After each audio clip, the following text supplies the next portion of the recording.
You're listening to the Bird Dog Babe podcast with my mom, Courtney Bastion. This episode is presented to you by Purina Pro Plan and Boss Shotshells. Generally hunting, especially the tightly regulated hunting we have on most of these upland game bird species at this point, isn't the serious impacts to populations like disturbance of habitats is. Especially sage grouse, it's a low enough level that it really doesn't matter compared to some of the large-scale habitat changes that are affecting them. You know, things like wildfire, cheatgrass, development in places are the real culprits. So don't feel bad about race them, but there's nothing wrong with just wanting to watch a little bit too. Hey bird dog babes, my name is Courtney Bastion and I am obsessed with all things bird dogs. And I'm here to share with you the stories, experiences, knowledge, and opinions from the women and a few guys in the industry that are killing it. I'm a Wisconsin girl living in a Montana world, mom and two incredible kiddos, wife and occasional assistant to a pro gun dog trainer, traveling the U.S. talking about canine nutrition while hunting, raising, and competing with my German Wirehaired pointers and Brachy Italiano. As someone who started hunting later in life because I wanted to give my dogs the opportunity to do what they were bred to do, I'm here to help inspire, educate, and connect women to get their bird dogs out in the field and experience a bond like no other. So pour yourself a glass of wine and get ready to be challenged and encouraged while you learn. This is the Bird Dog Babe podcast. Lek is a Swedish word that refers to the area where matrimonial affairs of animals occur.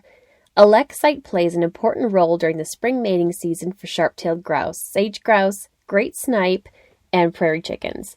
This lekking behavior is an amazing sight to see if you ever get the opportunity. The birds that display here are among the most complex of bird mating rituals. The males strut, fan their unique tail features, and pop the bright-colored air sacs on their breasts to create a sound that can be heard 2 miles away. According to the Audubon Society, the loss of a lek to flooding, agriculture, or energy development, or other habitat destruction has profound consequences on the upland bird species that return to it each year. Joining me for this episode to discuss all things leks is Ken Plourde, an upland game bird habitat specialist for Montana's Fish, Wildlife, and Parks. Ken shares his story of getting started in upland hunting, his favorite upland bird species, and the bird dogs he pursues them with. Ken dives deep into leks, how understanding them will help hunters, their biggest threats, and lek viewing etiquette. All right, let's get after it. This episode is presented to you by Purina Pro Plan. What makes a great bird dog is genetics, training, and nutrition, and that's why I feed and trust Purina Pro Plan. With over 500 nutritionists, veterinarians, and scientists on staff, Pro Plan delivers a full spectrum of performance and specialized formulas to help bird dogs like yours excel at every stage of life. Pro Plan supports us, the breeders, owners, and trainers, the events we compete in, our national breed clubs, canine health research, and are committed partners to conservation groups such as Pheasants Forever, Rough Grouse Society, and Ducks Unlimited. 95 out of the top 100 dogs are fueled by the advanced nutrition of Purina Pro Plan. This episode is also presented by Boss Shotshells. Copper-plated bismuth, Boss provides a better, more effective non-lead option than steel and are safe to use in Grandpa's gun. Available in 10, 12, 16, 20, 28 gauge, and 410 bore. Direct-to-consumer pricing and cases shipped directly to your door. Shoot Boss. Pattern your shotgun to make more clean and ethical shots, reduce crippling, and remove lead from the uplands, wetlands, and all lands. Find out more at bossshotshells.com. A big shout out to the people and partners that are helping me keep the MP3s rolling for this podcast. My Patreon patrons, the bread and butter, the peeps, the community of like-minded individuals that are eager to learn and offer to contribute. Join us for $5 per month on patreon.com/thebirddogbabe for exclusive discounts, content, and live Q&A sessions. 5% of your contribution goes to the AKC Canine Health Foundation and another 5% goes to conservation. Dakota 283, unparalleled protection for your dog's travel to and from your next adventure. My favorite is the G3 kennel, which has a recessed handle on top that makes it easy for me to lift in and out of my truck. The keyed pedal latching door makes me feel at ease on trips when I have to leave dogs in my truck when I stop for fuel. An added bonus is the drain hole in the back, which makes cleaning a breeze when my dog has been run hard and put away wet. Go to Dakota283.com and use promo code BirdDogBabe for 10% off. And by Siren, shotguns for women. Siren carries the only full line of women's shotguns. They are dedicated to providing the equipment and knowledge that make shooting and hunting more enjoyable and less stressful. New or seasoned hunter, Siren offers multiple options that fit right out of the box. No more compromises. Go to sirenusa.com and check out all the options available for upland, waterfowl, sporting, and trap shotguns. Hey, Ken, welcome to the podcast. Hey, Courtney, thanks for having me on. I have to apologize because when we originally talked about doing this, I was all about, let's talk about sharp-tailed grouse, and I was stoked about it. And as I was kind of putting some information for us to discuss, I got really caught up in this whole lek content, and I'm like, hey, is it okay if we switch topics to just talk about some leks? Because I just think it's such an intriguing part of these amazing birds, and so important to moving forward in conservation with them. So thanks for steering away from that or to this topic with me. Oh, no problem. It's leks are a fun and interesting aspect of grouse biology. So yeah, always something that's fascinated me. So I have no problem diving into it as best I can, anyways. Perfect. So why don't you start off by introducing yourself, telling us a little bit about what you do to have our audience get to know who you are today. Yeah, so my name is Ken Plourde. I'm an upland game bird habitat specialist with Montana Fish, Wildlife, and Parks, and I work in Northeast Montana. I cover about 5 counties, primarily in the very northeast corner of the state. And my job is mostly to work with private landowners to improve and conserve upland game bird habitats and provide access for game bird hunters. So kind of a 2-part job in some ways. Right. And you're an upland hunter yourself, in addition to having a career of following around these awesome birds. So how long have you been upland hunting, Ken? So I started following my dad around when I was probably 10. Before I could carry a gun, I remember going on a few little pheasant hunts with him near where we grew up. And I've pretty much been an upland hunter ever since, along with, a little bit of waterfowl, big game as well. So I do dabble in a little bit of everything, but I think some of the first hunting I ever did was upland hunting, and it stuck. Yeah. Did you grow up in Montana as well? Nope. I actually grew up in southern New Hampshire. Okay. I'm a fellow Montana transplant like yourself. Yeah. So I moved out to Missoula for college about, hard to say, probably 12 years ago now, just about. But I spent the whole start of my life in southern New Hampshire. So what kind of upland hunting did you all do in southern New Hampshire?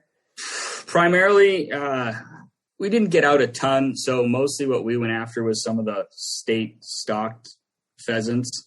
Mm-hmm. Occasionally we tried for grouse there in Vermont with not a lot of success, but there was one of the pheasant release places was less than 10 minutes from my house, so we'd always go there, opening day when it was crazy, and then as I grew up, I'd always pop over there a few times as well. With one of my first bird dogs. So. Mm-hmm. So when you came out to school in Missoula, did you specifically come to Montana for the allure of all the different hunting opportunities here and, the biology aspect of it? Yes, it was both those things. Missoula's got a very good upland or wildlife biology program. But I was certainly attracted to Montana because of the hunting and outdoor recreation. Every magazine and outdoor publication you read, Montana's in there about every about every single issue. And growing up, I realized pretty early that, I was into hunting enough that I wanted to do something with it for a career. And all those articles always talked about, just asking your biologist for more information. And I figured it's probably just easier to become one. So that's how I ended up where I am is, liked hunting enough to do it, something related to it full time. And it led me to Montana, and I haven't left yet. So why, when you were in school, why did you, or did you do it later on where you chose that upland path versus other parts of the biological ecosystem? So a little bit fell into it, but, certainly some of it's got to do with my interests as well. I'd, started probably my second year of school, started doing some field jobs, most of which were in eastern Montana, with a number of different things, including waterfowl, one of the refuges. I did some other things in different places, Alaska for waterfowl. I worked on sage grouse in southwest Montana so this is all field technician type stuff. So through just kind of a combination of luck and whatever, I landed, a number of things having to do with birds and game birds as kind of technician level jobs. I worked 2 falls out in this corner of the state as a block management technician, which is our kind of our big access program in Montana, as some folks are familiar with. And that, my second season that fall, this job came open. I was encouraged to apply, and all that field experience lined up pretty well with this job. So I kind of just fell into it, wasn't necessarily intentionally targeting being an upland game bird biologist, but it's fit pretty well with what I like to do anyways. So I'm not bad about that. Right. So now that you've been exposed to all the different species in Montana, the bird species, which one is your personal favorite to hunt? It's sharptails, and it's pretty hard to replace that. They're just too fun to hunt. They work so well with a dog. They taste amazing. So I just like everything about them. I certainly enjoy the other species we have. I chase pheasants and huns as well, and occasionally get out for the forest grouse, but sharptails are number one in my book. Nice. Do you prefer late season, early season, in between? What's your favorite time of the season to hunt them? You certainly chase them more in the early season because they're the only thing open, them and huns out. Right. But I will say, sharptails, they're legendary for getting harder to hunt later in the season, but I think that really depends on the weather. This last fall, we had a very mild fall right through December, and I had some of the best sharptail hunting I've had really in, November and December. So, my favorite time is whenever it's good, I guess. Usually, by the time you get into October and November with big game seasons and waterfowl, you get tugged more directions. Sure. So I hunt them a little less often and later in October, November. And that's usually when they start to flock up anyways. But if I can get after them just about any time, I will. Yeah. And you're an ideal sharp-tailed country right there as well. Yeah, this corner of the state's hard to beat for someone that likes birds, a little bit of waterfowl, and a little bit of deer once in a while. It's a pretty good place to live. Yeah. When did bird dogs come into your life? So when I was little, we grew up. My dad had a yellow lab. He had done some waterfowling and grouse hunting with her. But by the time I was old enough to hunt, she pretty much passed away right about as I hit, probably 12 when I could carry a gun. So we didn't have a dog for a couple years, and I decided I wanted a bird dog for whatever reason. And I remember reading a billion different little books and things about what the right breed was, and ended up talking my parents into getting me a Vizsla right about as I started high school. And we barely knew what we were doing with pointy dogs. We got a little assistance from a pro for 1 or 2 little lessons. So he sort of showed me how to, teach her heel and whoa and things like that. And we did a bird and gun introduction with him, but if I remember right, he had some health problems, so we never really followed up much. So I'd say she only ever ended up half trained. But it was like the second season with her. We'd done a few different little hunts here and there, but I do remember going out, just the two of us, to that place close to home after school. And she pointed a bird, and, I shot it. And that was the first time I'd, shot a bird over point over my own dog. And it was kind of all downhill from there. There's no turning back after that happened. Right. So now you currently have a wire hair. So did you go right from the Vizsla to a wire hair? Or did you have anything in between? Nope. I just hopped over. So my Vizsla, she's still actually kicking. She's 15, I think, now. Oh, wow. That's awesome. Pretty slow. She lives with my parents. I keep telling her they have to make sure she stays alive to come visit again in July. Right. Yeah. But then, so by the time I got done college, she was basically too old to leave home. And once I got this job, the first thing I did was get a pickup truck and a bird dog. And I steered towards wire hairs. I knew I wanted a versatile dog. I had started doing a little bit more waterfowling. And again, just looking through the different breeds, it seemed like it would be a good fit for me. They're a little more laid back maybe than my Vizsla was in those days.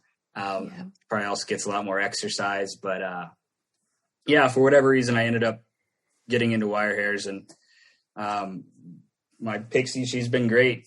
She's turned 6 in a couple weeks, and it's been a great run with her so far. Well, that's awesome. Yeah, I not that I'm a bias or anything, but I do think that German Wirehair pointers are the elite gun dog, and I'm sure I'm going to receive some messages on that comment. But yeah, I certainly enjoy them. I do like all the breeds, though. This will be a pretty good coincidence for you. But so for Pixie's birthday in about 2 weeks, we're going to go pick up another puppy. And this one's going to be a Irish setter from Kelly Aitken, who you talked to. Oh, no way. Yep. That is so awesome. That is so cool, Ken. And I just saw some pictures and videos she posted yesterday. Did you see those of the 8-week-olds all on their pointing? Yeah, I think, she undersold herself a little bit on that podcast, saying they're all slow to develop. And then she's got this litter they're all pointing at 8 feet. So, she's got some very nice dogs, and I'm just one of those people. I think I want to try all the breeds. I may have a wire hair after this as a do-it-all dog, but I'm pretty excited to mix things up and try a setter as well. So yeah, no, that's awesome, and I'm the same way as you are. I appreciate any good bird dog. I'm by no means a breed snob.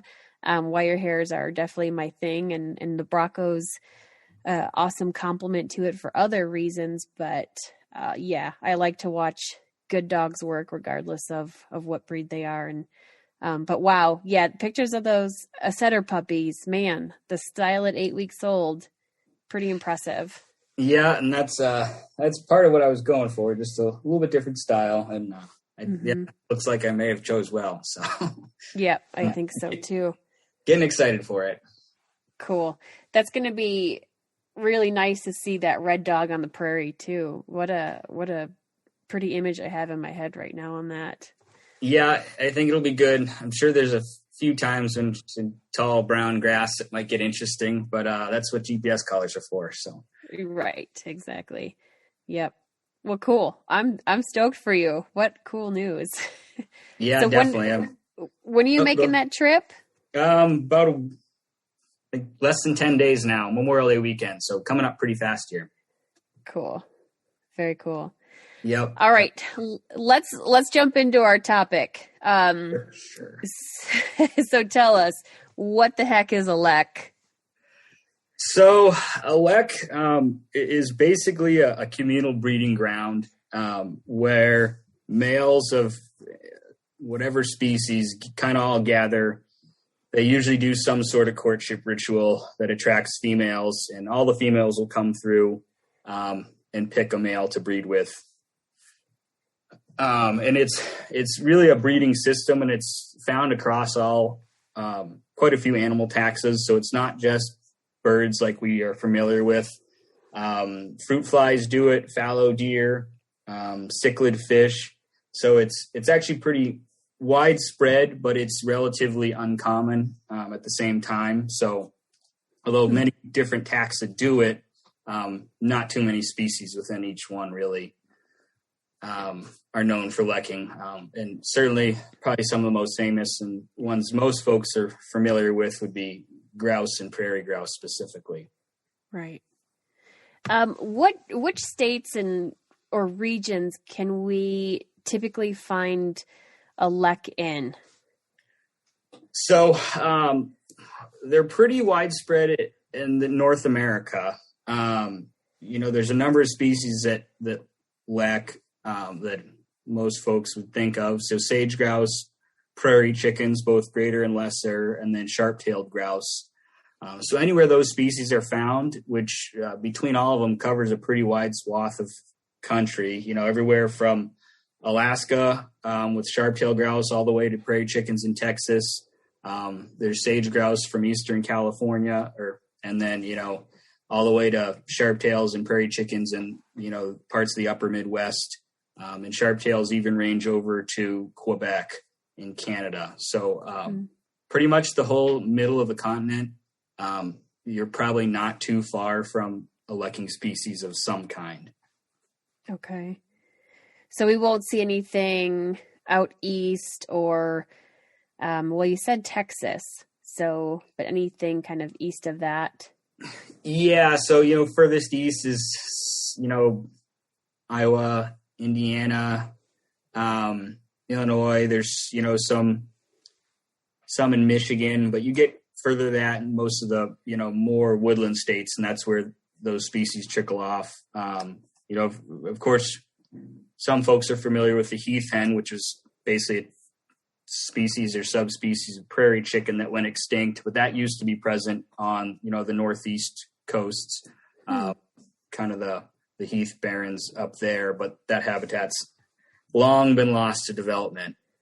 So at one point you could have seen them all the way over the northeast corner of the country, but no more for them. Interesting. No, I haven't heard of the heath hen. So that's like a subspecies of the prairie chicken? Yeah, it was a subspecies, I believe, of greater prairie chicken. Subspecies or full species, I don't know what they settled on. Okay. The last one died on Martha's Vineyard long time ago, over 100 years. I can't remember. It was 1800s or early 1900s. But most of them had died out on the mainland before then. Some of those best habitats were also ones that were great for development and farmland. So they're one of those species that, same as a passenger pigeon, didn't make it through human development in Americas. Right. Before we kind of had all the conservation efforts coming into place. Yep, certainly. Yeah, and I'm sure there's chase laws, overhunting that would be part of that too. I think there's probably an article on Project Upland about heath hens, but if you look them up, there's some good history on them. It's interesting. Yeah, that's definitely worth checking out. The leks, are they going to differ habitat-wise of what they look like or how big they are depending on the species, or does that change within the location? So yes and no. Generally across the species, it's going to be kind of a flatter, clearer site where they can see. Usually the vegetation's a little shorter, but at times, at least with sharptails, I've seen them make it shorter. In the middle of CRP fields, they'll just trample it down. But oftentimes it's areas that kind of already have shorter vegetation, like sage grouse will be usually a kind of a weird spot where in the middle of the sagebrush, there's just none growing. Sometimes they're on elevated locations, especially sharptails, in the sandhills of Nebraska are known for lekking on ridge tops. But at the same time up here, I've seen them on hilltops and kind of just flat spots in low areas near waterways even. So it can vary a lot. But generally a kind of a flattish place, they can have a good visibility and somewhat short vegetation. Okay. Like, so size-wise, like, are we thinking the size of a football field or the size? That's another thing that can really vary. And it really depends on how many males are at a particular lek. So they can be as little as 10 or 20 feet in diameter if it's, a small lek with only a few males. And it can go, up to, I've seen one sage grouse lek that basically ran for a half mile. There was some pockets in there that were more concentrated, but broadly speaking, they were kind of grouse trickled out through that whole thing.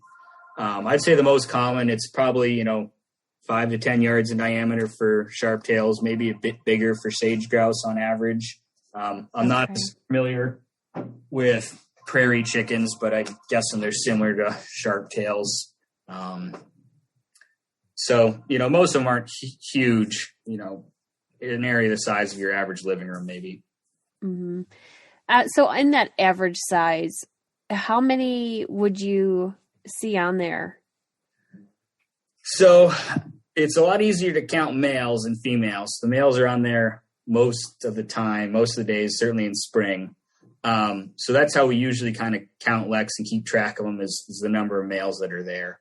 And again, this can be super variable depending upon the species and the location, the quality of habitat around. Generally, the minimum definition is, 2 males that are regularly displaying there, usually for multiple years. So as few as 2, but it can be more than 100 males, so especially with sage grouse. Wow. But on average, at least in Montana, in our area, sharptails is about 15 males per lek long term, and sage grouse is about 18. And then there's 1 or 2 studies that have tried to figure out how many females coincide to that number of males. No one's pinned it down very well, but maybe double or a little bit more. But they kind of trickle in and out, a few here and there any given day. So what are the females doing that they're not necessarily there? Are they besides nesting, are they just venturing out more, whereas the males are just going to continue to stay in there and do their fancy dance in hopes to bring the girls in? Yeah, pretty much. So, so one of the key features of kind of the lek mating system is the females basically have control. So they have free choice. They can show up whenever they want to the party. They can leave whenever they want. So they'll just be out doing the normal routine, feeding, probably looking for areas to nest in around that time, but kind of just doing their daily routine. But when they're ready, they'll show up on a lek maybe for a day or a couple days, usually first thing in the morning. And when it's really active, there'll be a handful of females. Sometimes you'll see a bunch of them just kind of camped in the middle watching the boys dance. But other times, especially earlier and later in the season, they're either, early season, they're just out doing what they do. Many days there's no females that show up. And then later in the season, after most of them have visited the lek for at least once, they'll be out initiating nests. And the males will stay on in case females come back, to recopulate or need to re-nest. So they'll stick around for longer into the spring, but there's kind of peak, and in most of the country, it's sometime in April, early to mid-April, depending upon latitude, is when the females will kind of show up in force for a week or 2. On that, it's mostly a boys' club. Do you know how far they'll venture away from their lek, like males or females? I don't have some of those exact figures off the top of my head. But they stay within, a couple miles generally, and this can really vary. A couple miles maybe for sharptails specifically. Sage grouse, there's some populations that are migratory, so that's certainly a little bit different. Okay. Most females will nest within a few miles of the lek they breed at. And some females, it's likely they visit more than one lek in a season. For the most part, once a male picks a lek, it's thought they stick with it, especially older males. But yeah, most females, I want to say sharptails, the average distance they nest, 1 to 2 miles from the lek they breed at, sometimes less, sometimes more. They don't really care. And then sage grouse, they average, I want to say around 1.5 miles. But I've seen some in certain terrains up to, 5 miles away from where they bred. So it can vary, but they generally kind of stick in that area. That's basically part of their home range is, whatever leks they breed at. So how far apart will leks be from each other then typically, if the females are maybe going to different ones? So it can vary a lot, again, between different species. And this is one there's, again, not a ton of research on, just kind of anecdotal. At least around here where I've seen it, for sharptails in the better habitats, you can really have a lek every square mile, if not a little more. Mm-hmm. And as habitat quality declines, as you maybe get more cropland or other suboptimal habitats or disturbance, it's just going to be one every few miles where there is good habitat. Sage grouse is probably a little bit lower density than that on average, a little more spread out, even in the better habitats. And I wouldn't even want to guess for prairie chickens. That's way out of my league. Okay. So it can really vary a lot, but, anywhere from, one every mile or so to one every few square miles or more. That's a lot more than I thought there would be. Interesting. Yeah, specifically for sharptails, there's a lot out there. And then even in the good habitats for sage grouse, they're pretty well scattered about. With the habitat, is any of that man-made? I mean, are these leks, is there difficulty maintaining good habitat there that biologists and, people are stepping in to try to help these out or even creating new ones? No, so a lek isn't something we can necessarily create, but as long as you have general habitat for the species there, they're going to pick a spot. There's probably there's some features of leks that we probably don't fully understand, whatever they're keying in on. Again, there's some things we know, shorter vegetation, maybe a little bit elevated. But other things, it's just hard to say. So the rule of thumb is as long as you have the habitat, they'll figure out where they want to dance. One interesting kind of anecdotal note, a couple years ago, there was some sage grouse that got translocated to Alberta from, northeast Montana, north central Montana. And I do remember one of their biologists saying, so these females got moved several hundred miles, and they had GPS collars, and at least one or two of them did kind of make some rounds in spring looking for, leks. And they did visit some sites that were historic leks that had been, long abandoned, which just probably indicates there's something on the landscape that they key in on that says this is probably a good spot to dance. So they kind of figure that out on their own. So there's things that we'll probably never know or understand what they want, but it probably comes genetically ingrained as to what to look for to find a good lek site. Once males are there, they certainly make a bunch of noise and call everyone in. Yeah. Really interesting. So will the males, depending on whether they're mature or juvenile, does that have a say if they're going to come back to that same one or if they'll go off and look for a new one? I mean, is there a lot of kind of territorial or, possessive behavior of these? Yeah. So basically in its first year, a young grouse, after it leaves its brood, it's going to probably hop around a couple different leks and check out the males so that, it'll probably check out a number of the different nearby ones and eventually settle on one. Once a male picks a lek, and kind of sets up a territory on one, they probably stick with it for pretty much their life at that point. So certainly once it's an adult male that's been dancing in a specific place, it's settled. But there's some indication that, early on there's probably a little flexibility in which leks a particular juvenile male decides to set up shop at. And it's another thing that's not really well studied, but it seems like they bounce around a little bit and find one that they like. But, that's probably from a selection that's usually pretty close to where they were raised. Right. And on these leks where there are multiple males, is there still one male that is typically breeding the majority of the females there, or is that spread out kind of evenly? Yep. So that's typically the case.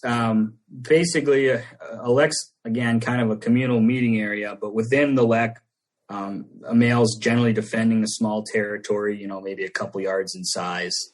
And usually the better territories are towards the center, and, the more mature dominant adults will have those better territories.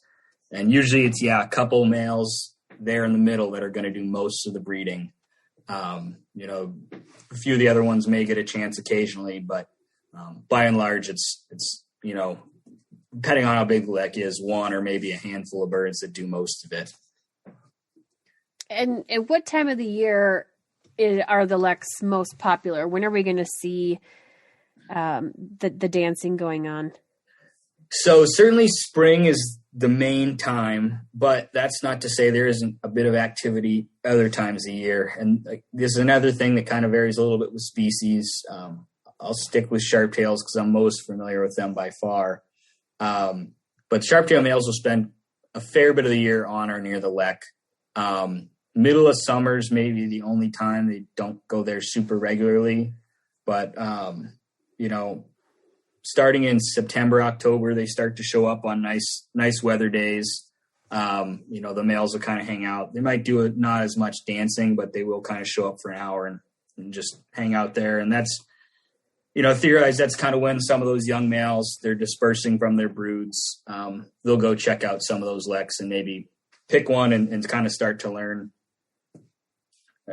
maybe some of the intricacies. They come pretty genetically ingrained with how to dance, but there could be some component of learning things from older males too. And then as, fall goes on, they'll show up any nice weather day through winter. Even when it's cold, as long as it's sunny out, they'll again be out there for an hour or two in the mornings, the males anyways.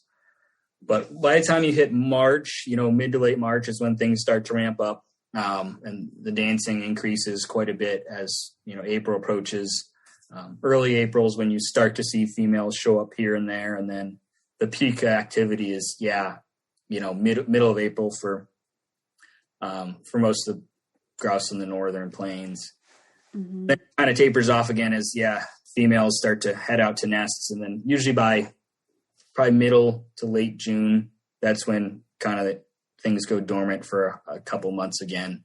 You can always find birds kind of near leks, but that's probably the one time that they really don't dance much. Okay. And when I was doing some reading with the sharptail, it was mentioned that the females, if they lose their clutch, that they'll go back to the lek, get bred again, and have a second one. Yep. And, so for most gallinaceous birds, most of our game birds will re-nest at least once and it depends on when they lose their clutch, but especially if they lose it early, whether it gets depredated or destroyed somehow, they'll go back for another attempt. And usually that involves, going back to the lek, getting rebred. And a lot of the males will stick around, through May, even into maybe early June. There's always going to be one that's going to hang out there just in case someone shows up. Yeah. And I mean, even thinking of like the length of our seasons, and some years it's longer than others. Oh, gosh, as I'm sitting here on May 20th, and there's 6 inches of snow on the ground in Western Montana. But, what I noticed last year with rough grouse, and because I'm new here, I don't necessarily understand if this is typical or not, but when rough grouse season started last year, there were some really young birds. And so is it possible that like sharptail grouse, or I mean even rough grouse, but is it possible to have 2 full clutches raised in one season? So a single hen can't ever do double clutching like that, which, that's one, I think with some quail, they can pull off 2 in a year. But all our grouse or pheasants, partridge, they'll only raise 1 brood. So it kind of depends on when they lose a nest. Basically, if they lose a whole brood, they pretty much never renest. They become less likely to renest if they lose the nest real late in incubation. But, in that first half or so, there's always a lot of flexibility there. But especially if they lose it early, they're definitely likely to renest. And yeah, some years, especially they'll be later, make it likely to, lose a bunch of nests. Yeah. You get a later hatch. And, certainly even just the spring, this year we barely had a winter. So there's probably more birds that nested early. But other years, you have snowpack right up until that mid-April time period when most birds want to start, breeding and start a nest. So there can be a lot of variation in when, I think the peak egg laying is. And yeah, it's pretty common to notice that those first couple weeks of the season. And even same with pheasants, sometimes they'll get a good wave of late hatch. And even in October, there's small birds that are, barely colored up, if that hunters notice. And we had that a year or 2 ago up here. So yeah, it's definitely one of those things. There's a lot of variability in when the peak hatch is and how big those chicks can be once they hit the fall hunting season. And this late season snow we have right now, that's pretty heavy. How is this going to affect our birds here in Western Montana? So I'm not as good with some of the forest grouse. So I don't want to get in over. Yeah, no. Too big. But sure. Yeah, there's probably a good chance that some early nests may get abandoned. If it's not too bad, I think for a day or so, sometimes, if hens are actually incubating, they'll sit through it. If it's not going to be too long.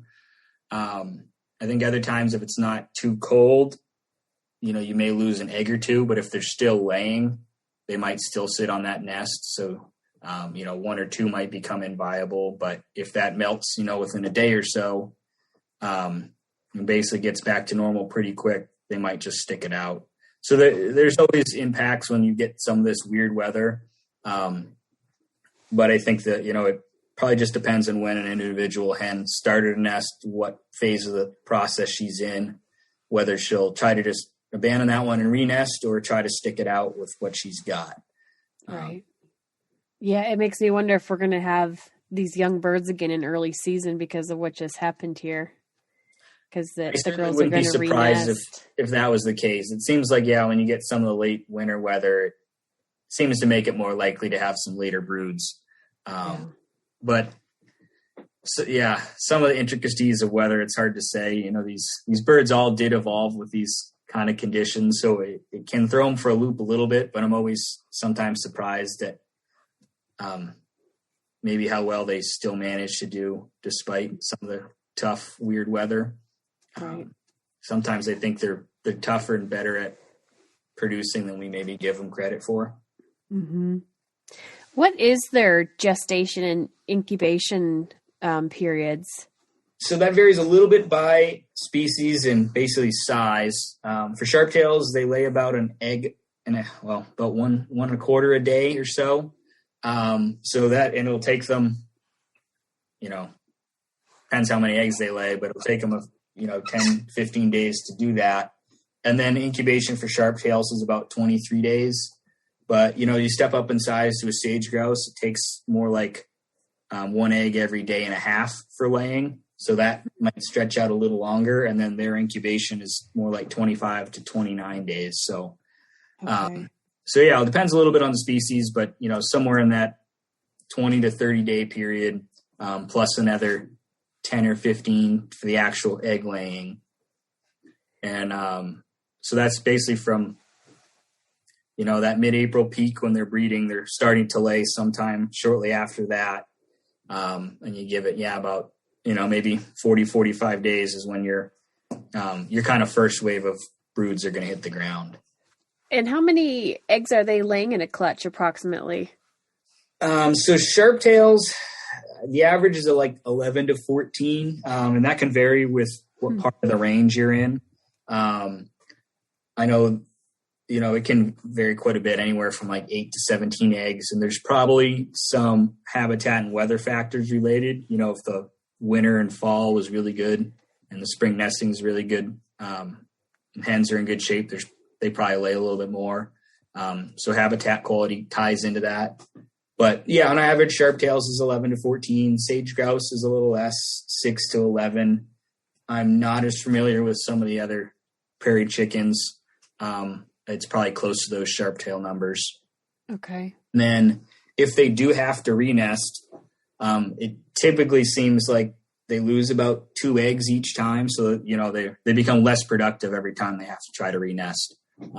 So, if it goes from, 11 down to 9, if they do a third re-nest, if they have to, it drops again. So that's where some of these really weird weather effects, if they get a lot of nests, especially flooding and things like that, that's where your production can drop off on a kind of a landscape scale a bit, is you just, the first that re-nest attempt, you're just losing eggs.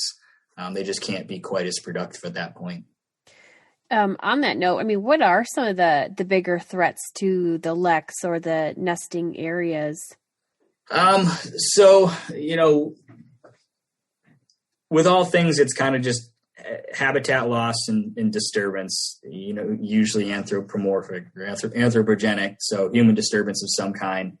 For leks specifically, some species are a little more sensitive to others, but things like putting up power lines, roads right next to them, energy development, oil wells or wind farms, whatever it is. If you're putting something right by a lek, you could screw it up. Sage grouse are a little more sensitive than maybe some of the other species. Sharptails seem to be a little more resilient to some of those disturbances. I've seen sharptail leks change around though, and if they were dancing on a hayfield and that goes to crop, they might move. So yeah, the land use of the spot is certainly important as well. But pretty much, yeah, any loss of habitat, anything that destroys the habitat or changes it substantially is going to be a risk to both, lekking and nesting. And the greater the disturbance, the more impact you're going to have. Are you seeing an increase in human disturbance in the lek areas? It depends where you are in grouse range. And this is a thing that varies a bit over time. Certainly there's energy booms, and that's been a big challenge with some sage grouse areas in the last, 20 years. That's something a lot of folks hear about. And a lot of those sage grouse plans, they speak to not doing development within certain distances of leks. Sharptails and prairie chickens, a lot of the challenge is often when agriculture gets going. So when commodity prices rise, you see more prairie or CRP get converted back to cropland. That can have a pretty big effect over large scales, and that can ebb and flow a little bit. We've seen that since the 80s. CRP came in strong. You got a big gain in grouse populations in a lot of areas, and then commodity prices got high in the early 2000s, and you lost some habitat and lost bird numbers in places. So there's some variability as those things change, but across the plains, we've certainly had a steady loss of habitat, basically since the mid 1800s. So it's, we're always seem to be encroaching on grouse habitat, and yeah, there's a slow, steady effect there as well. In thinking of, I just read an article recently of the sage grouse that Project Upland put out, and in the fear in losing them. And, I know we have a short season on them here in Montana, and but, to hunt these guys, I just think it's such a privilege, and we fear if we're going to have that in the future, if my kids will have that in the future, that opportunity. And so the allure to just watch these guys, dance on the lek, that awesome dance that they do it's almost more appealing. I mean, at least to me, than it is to pursue them, during hunting season, just to admire these big, beautiful birds. Yeah, there's certainly something to that, and yeah, kind of depends on you ask. That there's certainly plenty of people who don't hunt that are just fascinated with the lekking bird species that they do right. Interesting dances. Yeah. So yeah, there's nothing wrong with wanting to watch them. It's probably worth mentioning. Generally, hunting, especially the tightly regulated hunting we have on most of these upland game bird species at this point, isn't the serious impacts to populations like disturbance of habitats is. Especially sage grouse, it's a low enough level that it really doesn't matter compared to some of the large scale habitat changes that are affecting them. Things like wildfire, cheatgrass, development in places are the real culprits. So don't feel bad about going to face them. But there's nothing wrong with just wanting to watch a little bit too.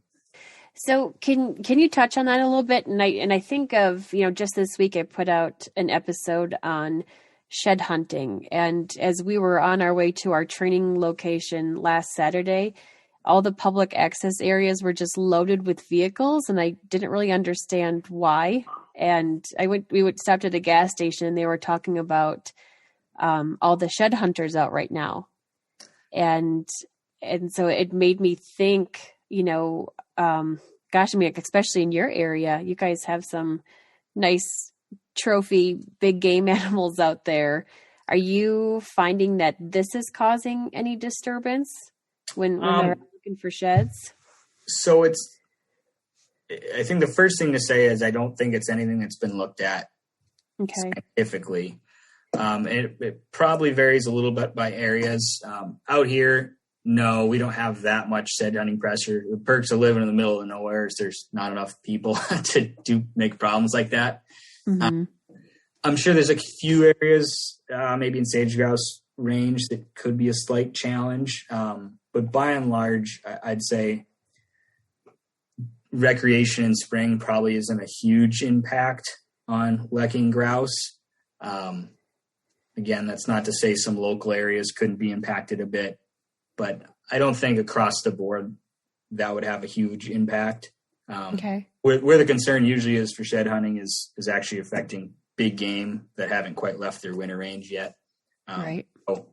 So it certainly can have an impact on game species, but nothing that I've seen has noted real concern for grouse. Okay. Anyways.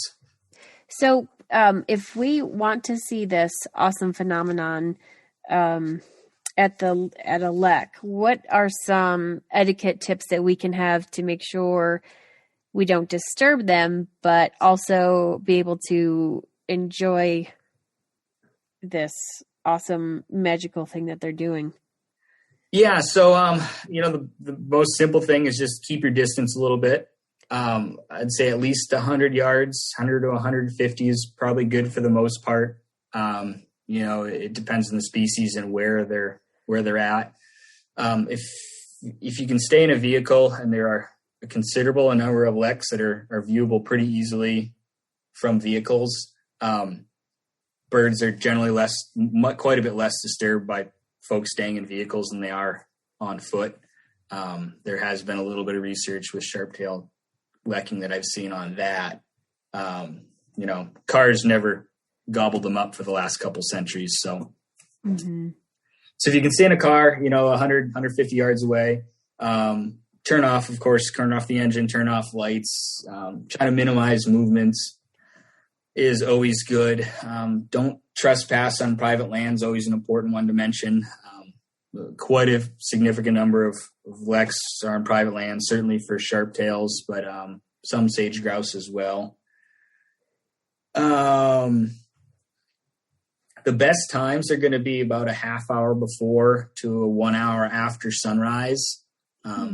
Depending upon the lek and the location, it can be good to get there early. So if it's one that doesn't see much human pressure, it's probably good to get there about an hour before sunrise and stay till after they mostly leave, which might be an hour or two after sunrise.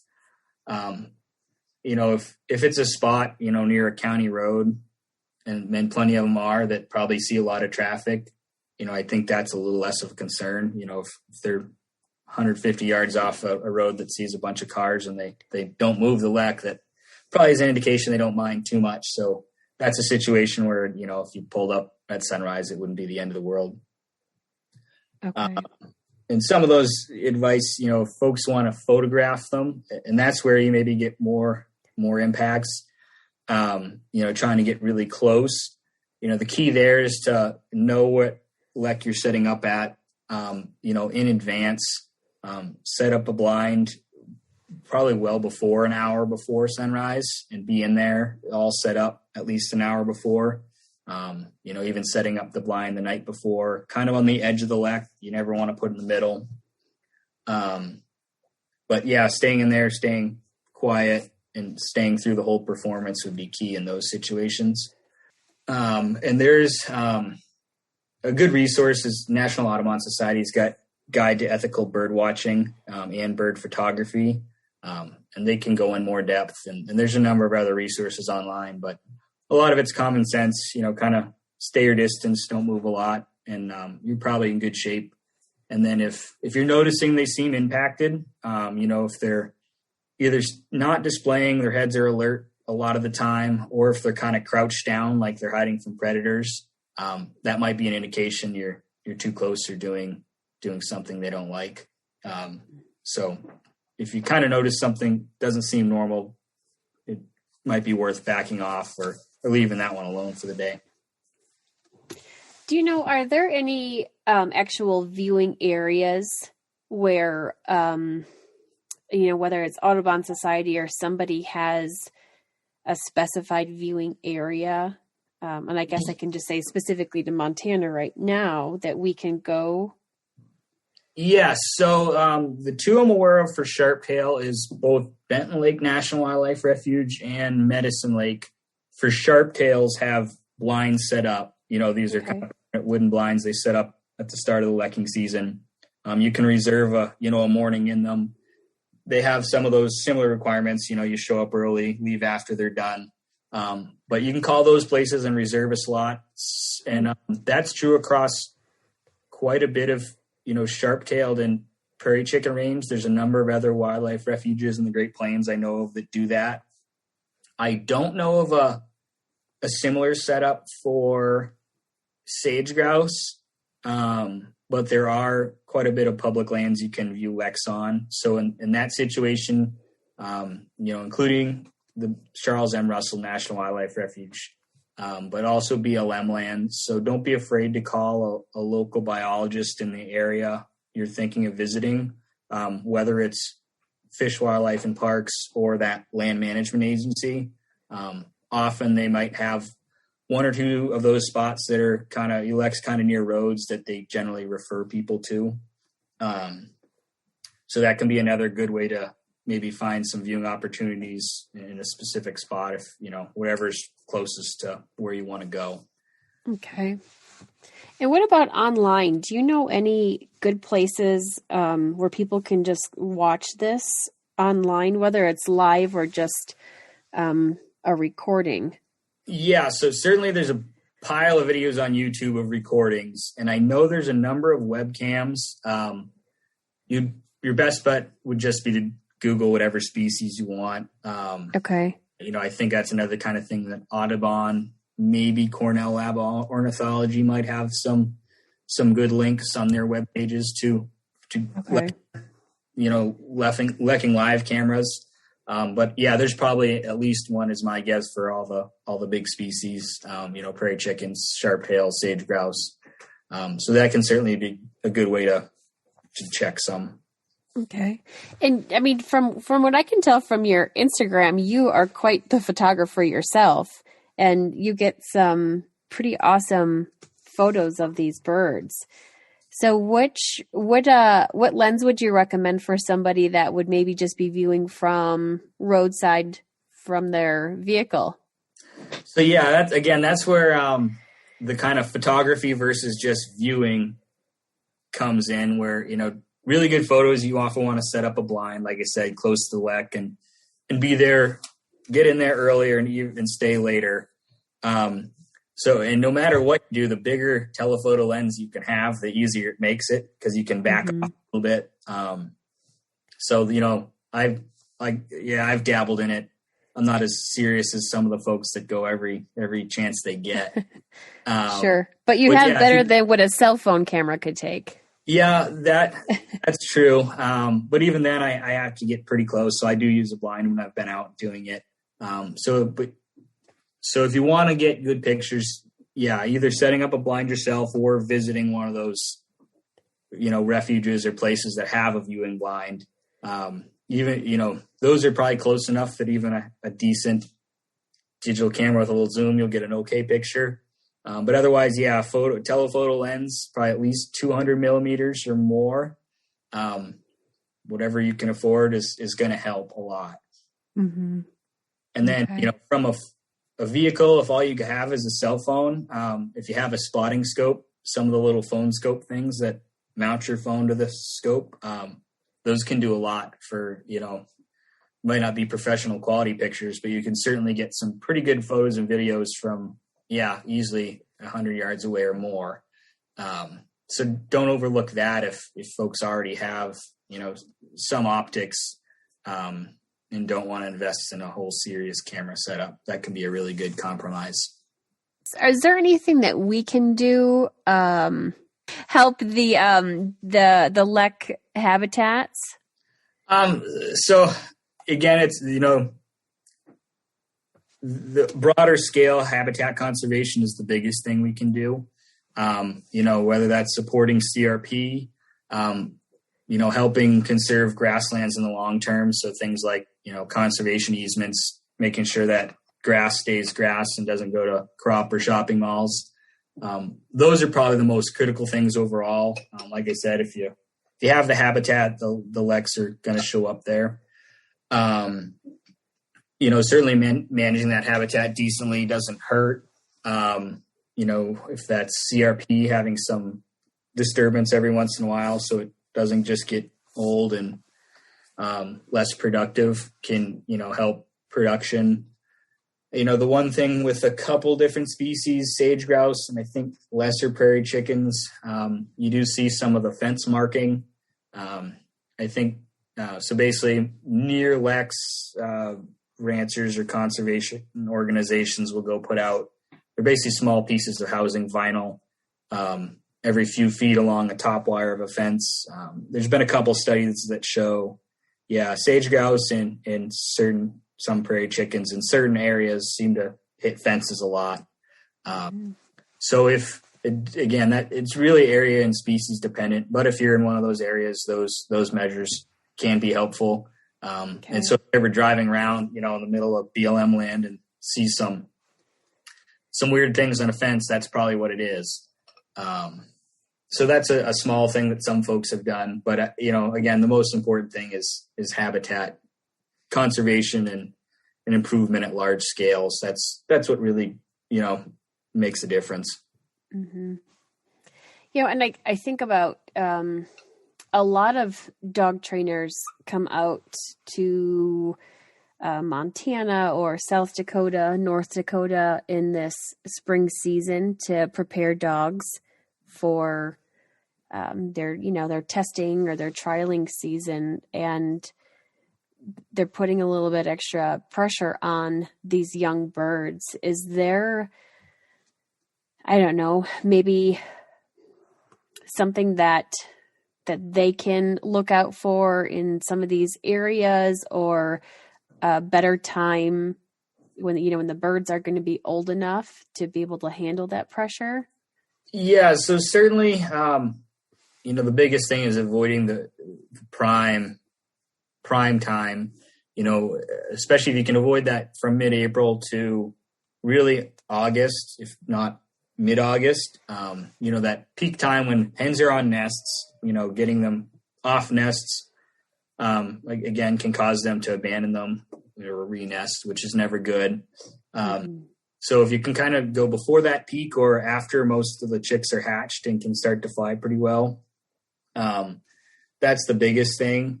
You don't want to be out there in, middle of June when the tiny chicks are just hitting the ground. There is some research on that even if you're training on broods that are, in late July, August, brood success is going to decline if you're out there training on young birds. But the one thing the other flip side of that is, you're preparing for hunting season, and, part of what we're doing in hunting season is harvesting birds anyways. So in some ways it's probably best to consider it a consumptive use, and just be aware that you're going to have some impacts, even if it's not dogs grabbing birds. Chicks are going to be less successful. It's okay that that's happening. We, just have to put some thought into how much. And in most places, there's probably not enough dog training to matter, but, it's certainly something folks that are doing it regularly should keep in mind, not hitting one area really hard. Certainly waiting till later in summer if possible, preferably. You had mentioned earlier your favorite bird to pursue is the sharptail. Do you have a favorite recipe for that? I have a bunch I like. It's an excellent meat. It's kind of nice because it's a darker meat, but it's not nearly as strong like waterfowl. But it's got more flavor than things like a pheasant or a chicken. So it goes good with a lot of things. I love to throw it in Alfredos. That might be one of the simplest, easy things, just pan fry it and then, get the edges nice and crispy and chop it up and throw it in a good Alfredo sauce and pasta. I love that. Hank Shaw's got a really cool recipe. I think it's called like Sharptails on the Prairie. And I think in his Pheasant Quail Cottontail book and maybe on his website. And that one includes some like rose hip jelly. I've used choke cherry jelly, but some kind of things that's inspired by the foods they eat. And that one, the sauce that it makes is pretty phenomenal. So that one's really good. And then, you can pretty much do anything with them and it's going to taste good. It's like I said, at least personally, one of my favorite game meats. I had sharptail for the first time this last season. And, I have to tell you, I heard stories that I wasn't going to like it and I loved it. I loved it. Yeah. You don't see it. It doesn't have like a real strong off flavor, at least anywhere that I've seen, unless you screw up, processing it. It's going to be pretty amazing. Overcook it. Yeah. Overcooking is, I think, what happens to it. That, and I think I'd say that's even a little more forgiving. It's a little more forgiving meat than I think some others for overcooking. So as long as you get the guts out and it's not horrifically bloodshot, I haven't had many sharptails that taste bad at all. Most of them are eating like grain, bugs, and forbs. So they eat a pretty nice diet, basically what most people would like a chicken to eat. So, like I said, it's a bit darker meat, but other than that, it's pretty prime. Yeah. Is their diet changing from early season to late season? Yep, certainly. So for folks pursuing grouse, that can be kind of the most challenging thing about them in some ways. They start off, start of September, they're probably potentially, depending on the year, still eating green forbs, hoppers and bugs if they can, if it's still wet enough for them to be around. Pretty quickly into September, they'll start shifting to things like berries. And then as time goes on, usually to grain fields if they're nearby. Alfalfa fields, cut alfalfa is another thing they'll hit a lot, that green, fresh vegetation in September. So, one thing is I see a lot is it seems like in any given area, they'll be keying in on one food source one week and then it changes the next. So that can throw people for a loop, where you might think birds are all going to be in the chokecherry thickets, but they're not, because they're out, feeding on grasshoppers still and or on the edge of grain fields. So they can be pretty variable in their diets, figuring out what they're keying in on any given week. It's not that hard. You might just have to roam around a little bit more. Right. It can certainly affect where specifically they're hanging out on the landscape for 6 weeks of the season. Yeah. So in my spots that I marked early season on Onyx, should I expect that they may not be there this year? No. If you found them there before, okay, they're going to be there. And at a broad scale, they might be close. I think the trap some folks get into is trying to be really specific.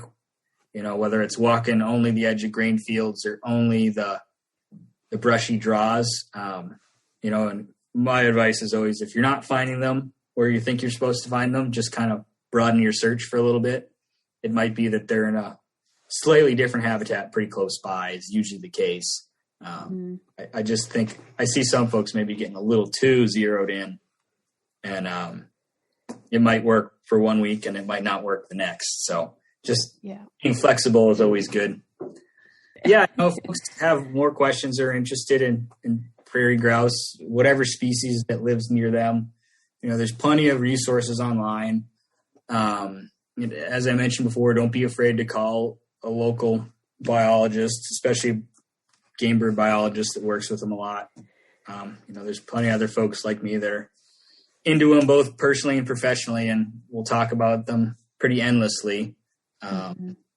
So yeah, don't be afraid to check around online or talk to people. Yeah. So as far as a resource, if somebody was interested in coming out to Montana to hunt sharptail, can they call the FWP and ask for like general or even specific areas? How does that work?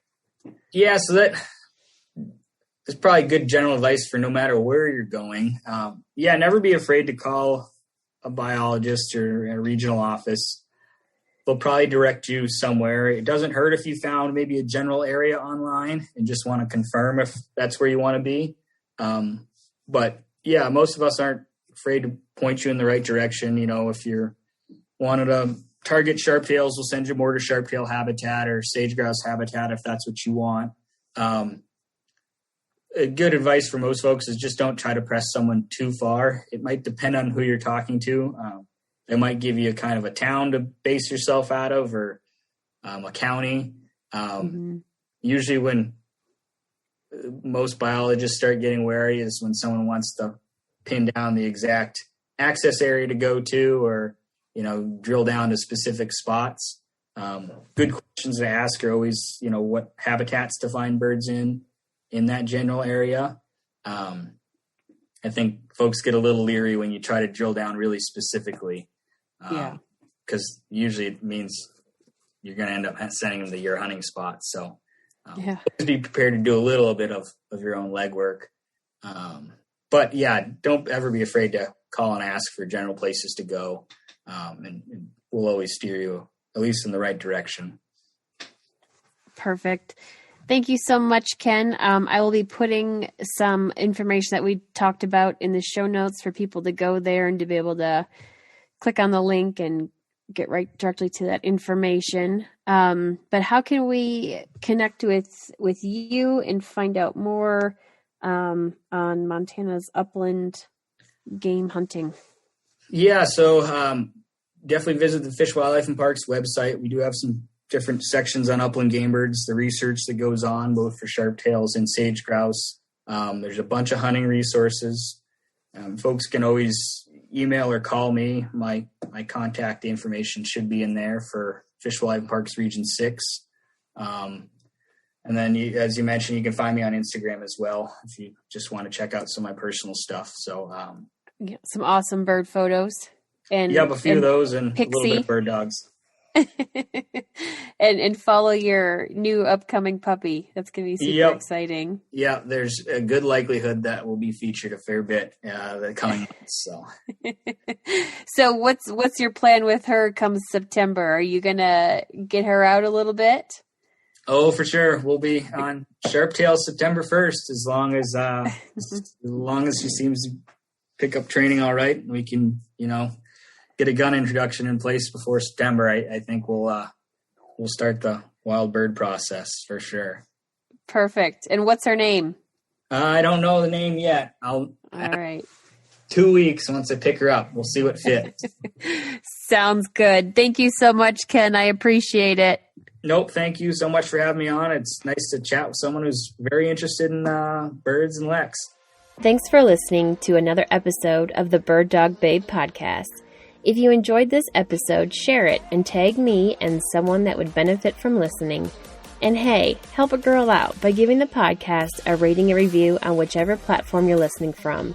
Send me a screenshot of your review and I'll mail you out a Bird Dog Babe sticker.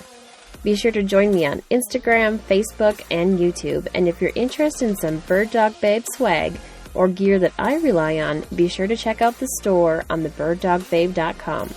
And most importantly, don't forget to support the sponsors of this podcast and the organizations that are working hard to conserve the birds you're chasing after and the public lands in which you hunt.